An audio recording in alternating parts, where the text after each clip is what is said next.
Join UDL partners as we explore engagement in the virtual space.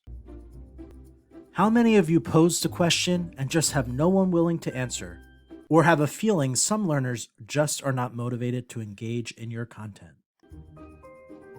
We imagine these types of engagement problems are probably your reality, and we are here with some strategies for you to try. We are suggesting for you to explore checkpoint 7.2 in the CAS guidelines, optimizing relevance, value, and authenticity.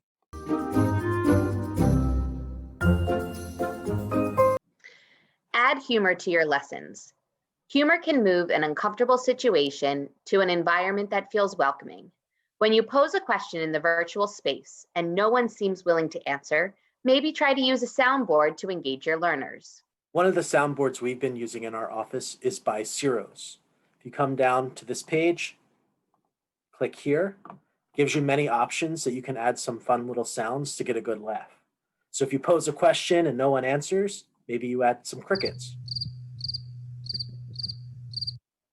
It's definitely worth trying out and having some fun exploring.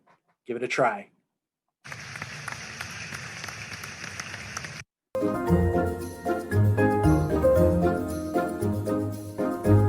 In the "This might not make sense yet, but" section, we wanted to talk about learners not being able to participate in a lesson because they feel like they are going to make a mistake or because they are unsure.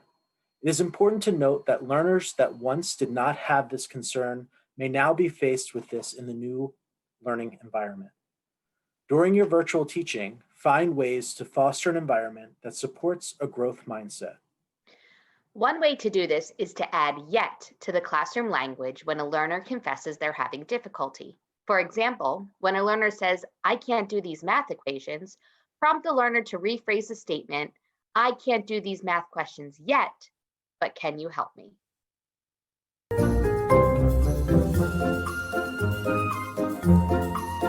Leveraging your learning intentions to support engagement. Learning intentions in the virtual environment are even more important in the virtual space because of the increased asynchronous work opportunities that require learners to be more independent. Work avoidance may also be more prevalent in the virtual space than in a traditional classroom environment. Begin your lessons with clearly stated learning intentions that also explore why these learning intentions are important to the learner. When learners know why their learning is important, they will be more likely to engage in the tasks. One strategy is to have learners self-reflect on the learning intentions for the day. This reflection can also support the growth mindset strategy that we previously mentioned. Once learners are aware of where they need help, they can begin to advocate for support. When using a self-reflection tool, it should be created based on your learning intentions. Rather than just asking your students to reflect on content, prompt them to reflect on how they arrived at their answers, what help or support they utilized during the lesson, and how the choices they made during the lesson supported their attainment of the learning goal. Take a look at this self-reflection tool from a chemistry class. You'll notice that we do ask students to complete 2 questions: name the type of chemical reaction and balance this chemical equation. Alongside of their answers, we ask them to identify what help did they need in order to figure out this answer.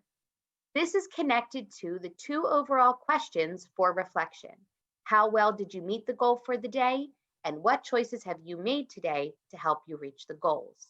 If our students understand the 2 learning intentions that were presented at the beginning of the class, they will be better able to answer both the questions about goals and what support they needed to be able to answer the questions about chemical reactions.